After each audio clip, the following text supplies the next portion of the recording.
Hello guys, welcome to Notes Fire. आज का हमारा टॉपिक है एल्ट्रिज्म। सिनॉप्सिस में है introduction, definition, characteristics of altruism, types of altruism, significance of altruism, conclusion and reference. ये रहेगा सिनॉप्सिस। स्टार्ट करते हैं इंट्रोडक्शन से। एनिमल बिहेवियर में कई बार ऐसे एक्शंस देखे जाते हैं जहां एक ऑर्गेनिज्म अपनी खुद की बेनिफिट या सेफ्टी को इग्नोर करके दूसरे को बेनिफिट देता है। ऐसा बिहेवियर जिसे सेल्फलेस या दूसरों के लिए बेनिफिशियल माना जाए उसे एल्ट्रिज्म कहते हैं। यह सोशल एनिमल्स में बहुत प्रोमिनेंट होता है और एवोल्यूशनरी बायोलॉजी का एक महत्वपूर्ण हिस्सा है। डेफिनेशन है, एल्ट्रुइज्म वह बिहेवियरल एक्ट होता है जिसमें एक ऑर्गेनिज्म खुद को नुकसान या रिस्क में डालकर दूसरों को बेनिफिट पहुंचाता है बिना किसी इमीडिएट रिवॉर्ड के। यह बिहेवियर जेनेटिकली रिलेटेड इंडिविजुअल्स या कभी कभी अनरिलेटेड इंडिविजुअल्स में भी दिखता है। तो इसका डेफिनेशन था ये। गाइस, अगर आपको स्टडी नोट्स की नीड होगी तो आप लोग यहाँ दिए गए नंबर पे कांटेक्ट कर सकते हो। यहाँ से आपको नोट प्रोवाइड करा दिए जाएंगे। देख लेंगे कैरेक्टरिस्टिक्स ऑफ अल्ट्रुइज्म। एल्ट्रुइज्म के निम्नलिखित कैरेक्टर्स होते हैं। पहला है सेल्फ रिस्क और कॉस्ट। एल्ट्रुइस्टिक ऑर्गेनिज्म अपने सेफ्टी, एनर्जी या टाइम की कीमत पर दूसरों की मदद करता है। एग्जाम्पल है, कोई जानवर खतरे की चेतावनी देता है जिससे शिकारी का ध्यान उसकी ओर आ सकता है। सेकेंड है बेनिफिट्स टू अदर्स। इस व्यवहार से दूसरे इंडिविजुअल्स को सर्वाइवल या रिप्रोडक्शन में मदद मिलती है। एग्जाम्पल है, कोई पक्षी अपने ग्रुप को खाना ढूंढने में मदद करता है।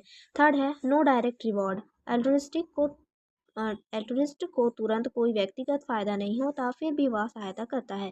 एग्जाम्पल है, एक जानवर भूखा होते हुए भी अपना खाना बांट देता है। नेक्स्ट है सोशल बॉन्डिंग। अल्ट्रुइज्म से ग्रुप में ट्रस्ट और कोऑपरेशन बढ़ता है जिससे स्पीसीज का सर्वाइवल स्ट्रांग होता है। एग्जाम्पल है, एक बंदर एक दूसरे की ग्रूमिंग करते हैं जिससे संबंध जो है मजबूत होते हैं।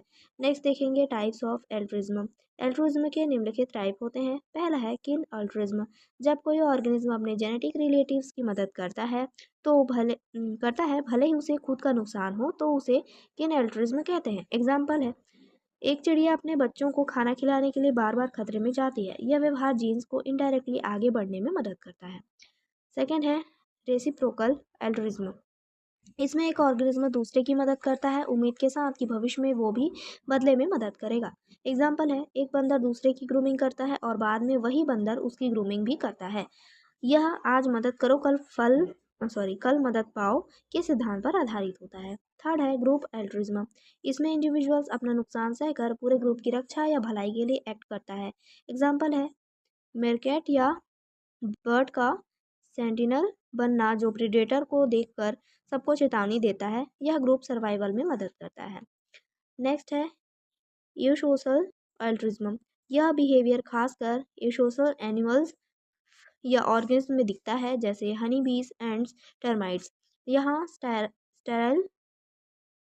स्टेराइल इंडिविजुअल्स खुद रिप्रोड्यूस नहीं करते बल्कि पूरी कॉलोनी की सेवा करते हैं। एग्जाम्पल है, वर्कर बीज खाना लाती है, लार्वा को संभालती है और क्वीन की रक्षा करती है। नेक्स्ट देखेंगे हम लोग सिग्निफिकेंस ऑफ एल्ट्रुइज्म। ठीक है, तो यहाँ पे जो सिग्निफिकेंस दिया है यहाँ पे थोड़ा मिस्टेक है, तो आगे आपको मैं बताती हूँ कि आपका सिग्निफिकेंस कौन सा रहेगा। ठीक है, ये यहाँ जो आया है ना, इससे आप लोग सिग्निफिकेंस यहाँ से रीड करोगे। ये वाला जो पार्ट मैंने अभी स्किप किया वो आप स्किप कर दोगे, ठीक है, क्योंकि उसमें कुछ मिस्टेक हो चुका है। तो हम लोग देखेंगे सिग्निफिकेंस ऑफ एल्ट्रुइज्म। एल्ट्रुइज्म के निम्नलिखित महत्व होते हैं जो इंडिविजुअल्स और स्पीसीज दोनों के सर्वाइवल एवं सक्सेस में योगदान देते हैं। पहला है जेनेटिक फिटनेस। किन एल्ट्रुइज्म के माध्यम से ऑर्गेनिज्म अपने जीन्स को इनडायरेक्ट रूप से आगे बढ़ाता है। जैसे एक जानवर अपने भाई बहनों की मदद करता है ताकि उसका जेनेटिक मटेरियल सर्वाइव करे। सेकेंड है सोशल कोहेशन। एल्ट्रुइस्टिक बिहेवियर से ग्रुप में ट्रस्ट और कोऑपरेशन बढ़ता है। यह सोशल एनिमल्स के बीच स्ट्रॉन्ग बॉन्ड बनाता है जैसे प्राइमेट्स में ग्रूमिंग बिहेवियर। थर्ड है ग्रुप सर्वाइवल। जब इंडिविजुअल्स ग्रुप के लिए खतरा उठाते हैं तो पूरे ग्रुप की सर्वाइवल चांसेस बढ़ जाती है। एग्जाम्पल है, सेंटिनल बिहेवियर में एक मेंबर प्रीडेटर की निगरानी करता है। नेक्स्ट है रेसिप्रोकल बेनिफिट। रेसिप्रोकल एल्ट्रुइज्म से ऑर्गेनिज्म एक दूसरे की मदद करते हैं जिससे म्यूचुअल म्यूचुअल सर्वाइवल आसान होता है। यह खासकर छोटे स्टेबल ग्रुप्स में भी प्रभावी होता है। नेक्स्ट है एवोल्यूशनरी एडवांटेज। नेचुरल सिलेक्शन ऐसे एल्ट्रुइस्टिक ट्रेड्स को फेवर करता है जो लॉन्ग टर्म में स्पीसीज के लिए फायदेमंद होते हैं। एल्ट्रुइज्म से स्पीसीज की एवोल्यूशनरी सक्सेस बढ़ सकता है।